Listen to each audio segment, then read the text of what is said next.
అందరికి ఈ వీడియోలో సూర్య బాబీ డియోల్ మెయిన్ లీడ్స్ గా యాక్ట్ చేసిన కంగువ మూవీ రివ్యూ ఏంటో చెప్తాను. స్టోరీలోకి వస్తే ఒక రీసెర్చ్ సెంటర్ నుంచి ఒక అబ్బాయి తప్పించుకుని పారిపోతాడు. అబ్బాయికి సూర్యకి సంబంధం ఏంటి, 1070లో జరిగిన స్టోరీకి మళ్ళీ పుట్టిన ఆ అబ్బాయికి సంబంధం ఏంటి అని చూసి తెలుసుకోవాలి. స్టోరీ అయితే 2 టైమ్ లైన్స్ వల్ల రన్ అవుతుంది. ఫస్ట్ హాఫ్ అయితే ప్రెసెంట్ టైమ్ లో ఎంత రన్ అవుతుంది. ఫస్ట్ హాఫ్ అయితే చాలా బోరింగ్ అనిపించింది, చాలా చిరాకు లేపింది. స్టోరీ చాలా పెద్దది. 1070కి 2024 కి కనెక్ట్ చేయాలనుకున్నారు కానీ వర్క్ అవ్వలేదు. చాలా హై బడ్జెట్ మూవీ అయినా సరే మూవీ అయితే అసలు ఎక్స్పెక్టేషన్స్ కి రీచ్ అవ్వలేదు. సూర్య గారు యాక్టింగ్ చాలా బాగున్నా సరే అతని డబ్బింగ్ మాత్రం చాలా దెబ్బేసింది మూవీకి. ఫస్ట్ హాఫ్ లో కొద్దిగా పాజిటివ్ అయిన డిఎస్పీ మ్యూజిక్ కూడా సెకండ్ హాఫ్ లోకి వచ్చేసరికి చాలా వరకు డిసడ్వాంటేజ్ అయింది. డైలాగ్స్ అయితే అసలు ఒకటంటే ఒకటి కూడా అర్థం అవ్వలేదు. వాళ్ళు మాట్లాడడం మొత్తం అంతా అరవడం లాగే అనిపించింది.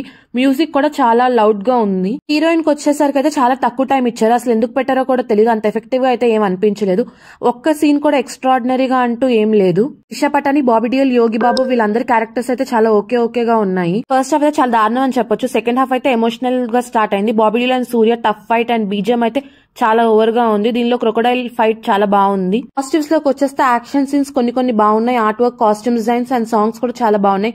సూర్య గారి యాక్టింగ్ కూడా బాగుంది. మధ్య అన్ని మూవీస్ కి పార్ట్ 2 ట్రెండ్ అయింది. ఈ మూవీలో కూడాను సెకండ్ పార్ట్ ఉన్నట్టు కన్క్లూడ్ చేశారు. పార్ట్ 2 లో ఫేస్ ఆఫ్ అన్నట్టు చూపించారు. ఫస్ట్ పార్ట్ అయితే అసలు ఇంపాక్ట్ఫుల్ గా ఏం లేదు. స్టోరీ లైన్ బాగున్నా సరే అంత బాగా చూపించలేకపోయారు. స్క్రీన్ ప్లే చాలా వీక్ ఉంది. మూవీ చూడొచ్చా లేదా అంటే చూడొచ్చు, కానీ అంత ఎక్స్పెక్టేషన్స్ అయితే పెట్టుకొని వెళ్ళొద్దు.